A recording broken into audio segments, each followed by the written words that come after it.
Est-ce qu'il y a une différence entre moyen et médiocre? Pas vraiment.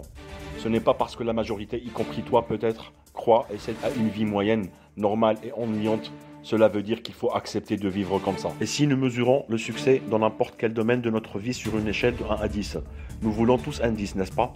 Je n'ai pas rencontré une personne qui dit « Non, je veux juste un 5 pour ma santé et 6 pour ma vie amoureuse ». C'est vrai, non? Pourquoi alors nous nous contentons dans la réalité de ce niveau d'exigence? Pourquoi 90% de la population croit que le 10 n'est pas accessible? La réponse est dans la question. C'est une croyance.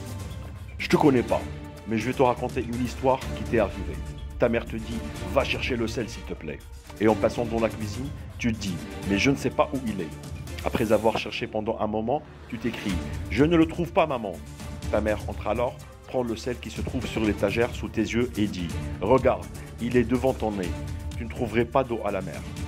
Il est clair que lorsque tu t'es dit « Je ne sais pas où il est », tu as donné à ton cerveau l'ordre de ne pas le voir. Et le génie, ton cerveau, il t'a dit « À vos ordres, maître, tu ne vas pas le voir ». De même, la réalité est celle que tu crées dans ton cerveau. Si tu as une croyance positive, c'est parce que tu l'as créée, tout comme tes croyances négatives. Et par la suite, ton cerveau suivra tes ordres. Je vais partager avec toi un secret. L'échec n'existe pas, seuls les résultats existent. Les échecs, ce sont tes croyances, mais réellement, il s'agit d'un résultat. Il faut en tirer profit. Je te raconte l'histoire d'un homme. C'est un individu, fit faillite à l'âge de 31 ans. Fut battu aux élections législatives à 32 ans, fit de nouveau faillite à 34 ans, vit mourir sa petite amie à 35 ans, eut une dépression nerveuse à 36 ans, fut battu aux élections locales à 38 ans, fut battu aux élections du Congrès à 43 ans, 46 ans, puis 48 ans, fut battu aux élections du Sénat à 55 ans et à 58 ans. Ce monsieur fut élu président des États-Unis à 60 ans. Cet homme s'appelait Abraham Lincoln. Pourquoi il a réussi? Parce qu'il avait la croyance qu'il allait devenir président des États-Unis. Sa croyance a dominé toutes les circonstances. Sa croyance a battu ses peurs durant des décennies.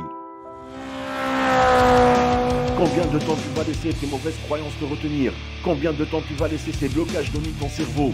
Tu ne peux pas laisser ta peur te retenir. Oui, tu vas ressentir la peur, mais tu vas croire en toi et tu vas le faire. Fais-le pour toi, fais-le en pleurant, fais-le cassé, fais-le à genoux, fais-le en tremblant, fais-le en béquille, fais-le en fauteuil roulant, fais-le quoi qu'il se passe. Crois en toi, crois en tes rêves, nourris ton cerveau par des croyances positives et tu vas y arriver, sûrement. Je vais te dire une vérité. Ton corps a des limites, ta force a des limites, mais ta croyance n'en a pas. Ta croyance peut t'amener à tes objectifs, peut t'amener à tes rêves. Tu mérites un 10, cherche-le et ne fais aucune concession. Martin Luther King a dit « Croyez en vos rêves et ils se réaliseront peut-être. Croyez en vous et ils se réaliseront sûrement. »